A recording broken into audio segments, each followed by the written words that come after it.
हमारा आज का टॉपिक है बारिंग गियर या टर्निंग गियर। इस वीडियो में हम बात करेंगे कि बारिंग गियर का पर्पस क्या होता है, सैगिंग क्या होता है, हॉगिंग क्या होता है, और इस वीडियो में हम ये भी देखेंगे कि बारिंग गियर में जो ट्रिपल एस क्लच इस्तेमाल किया जाता है इसका फंक्शन और इसका वर्क कैसे होता है। तो फ्रेंड्स, बारिंग गियर या टर्निंग डिवाइस का पर्पस होता है टरबाइन रोटर को रोटरी मोशन प्रोवाइड करना ताकि रोटर शाफ्ट की यूनिफॉर्म कूलिंग हो सके। बारिंग गियर को स्टार्ट करने के लिए दो कंडीशंस होती हैं। First condition is cold start before rolling. जब हमारी टरबाइन बंद है और हमने इसको रोलिंग करना है तो रोलिंग करने से कुछ घंटे पहले, तकरीबन 8 घंटे पहले, हम बारिंग गियर को लाइन में ले लेते हैं। बारिंग गियर को लाइन में लेने से पहले हम लूब ऑयल का टेम्परेचर 42 से 45 डिग्री तक मेंटेन करते हैं।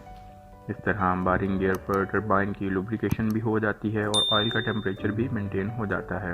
अगर हम स्टार्टिंग में बारिंग गियर को लाइन में नहीं लेते और डायरेक्ट स्टीम दे देते हैं, यानी टरबाइन स्टैंड स्टिल पोजीशन में है, तो इस कंडीशन में टरबाइन को स्टीम की मदद से घुमाने के लिए स्टीम की काफ़ी मिकदार इन करवानी पड़ेगी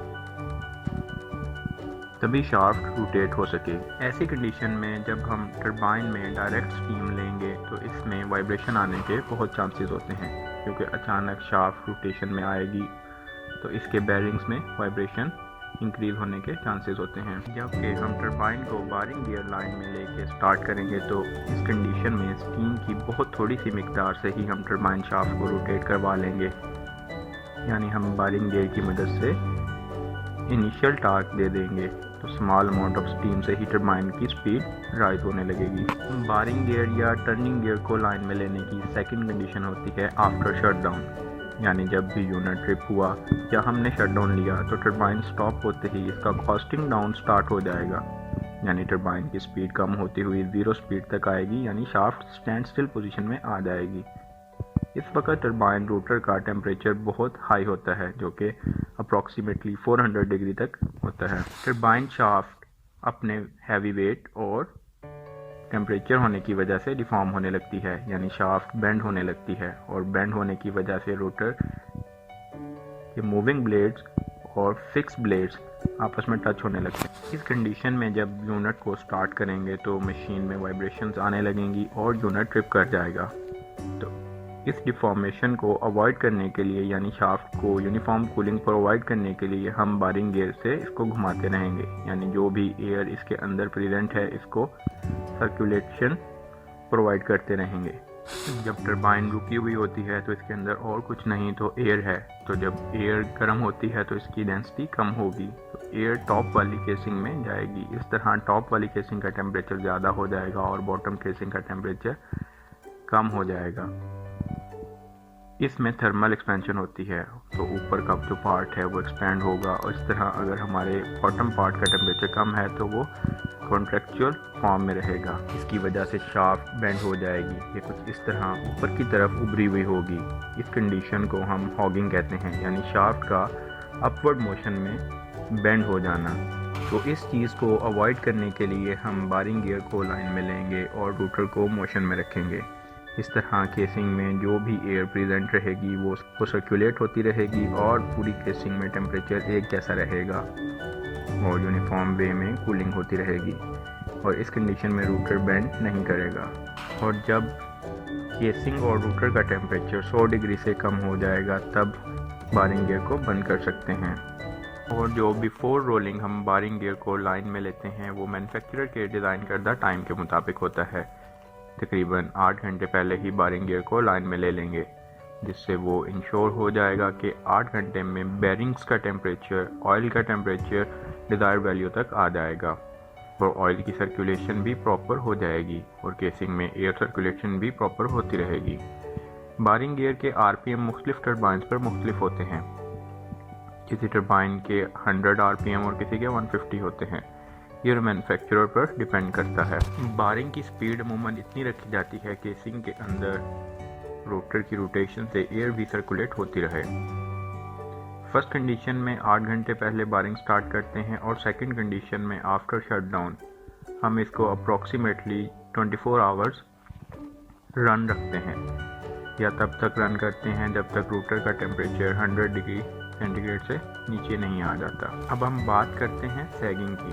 सैगिंग क्या होता है? जैसा कि हमने देखा पॉजिटिव मूवमेंट, वैसे ही इसमें नेगेटिव मूवमेंट होती है।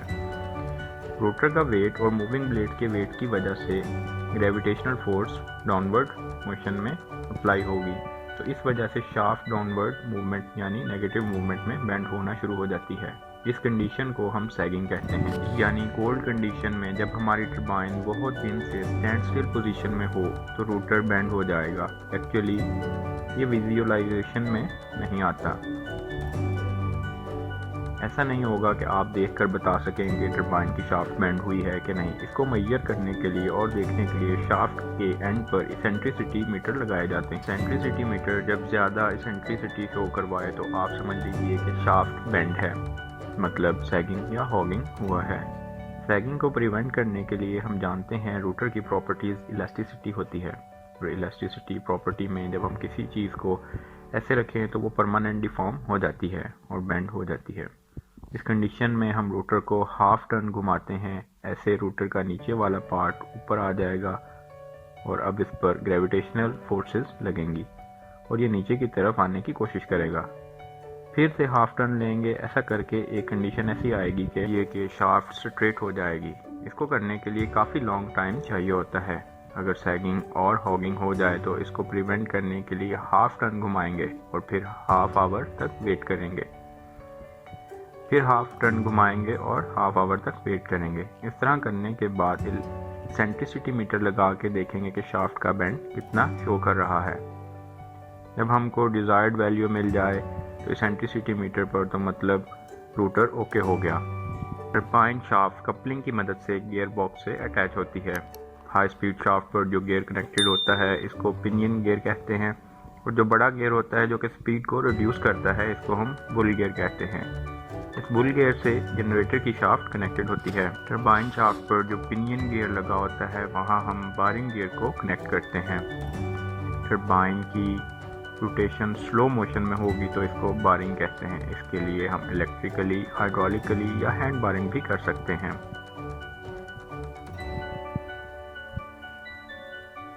To eliminate sagging problem, shaft must be rotated 0.5 turn every half hour।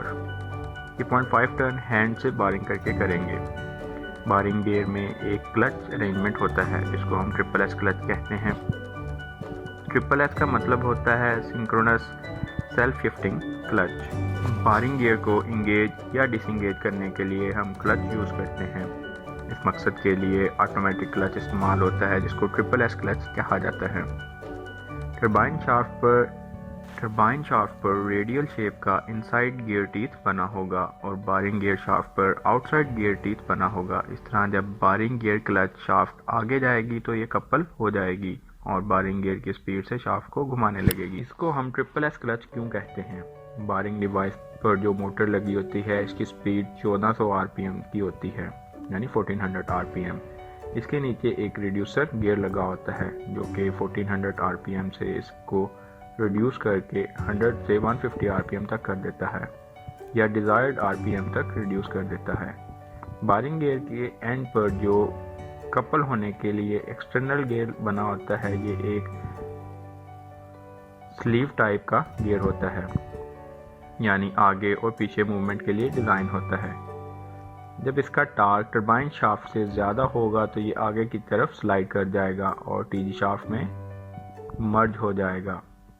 जब मर्ज हो जाएगा तो जैसे ही बारिंग गियर घूमेगा तो टीजी शाफ्ट भी रोटेट करेगी। इस वीडियो में हम देखेंगे कैसे बारिंग गियर को हैंड लीवर से आगे की तरफ शिफ्ट कर रहा है और कैसे टरबाइन शाफ्ट से कपल हो जाएगा। इस तरह इसका शाफ्ट से डीकपल होना भी देख सकते हैं।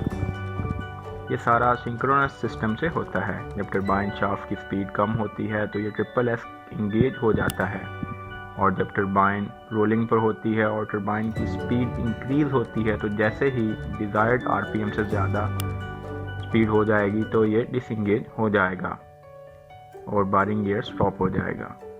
बारिंग गियर की स्टार्ट और स्टॉप की आरपीएम पर डिपेंड करता है। इसके लिए एक लॉजिक बना दी जाती है जो कि आरपीएम को देखकर बारिंग गियर को स्टार्ट या स्टॉप कर देती है। और इसकी इंगेजमेंट और डिसंगेजमेंट ऑटोमेटिकली स्पीड के ऊपर डिपेंड करती है। इसीलिए इसको हम सिंक्रोनस सेल्फ शिफ्टिंग क्लच बोलते हैं।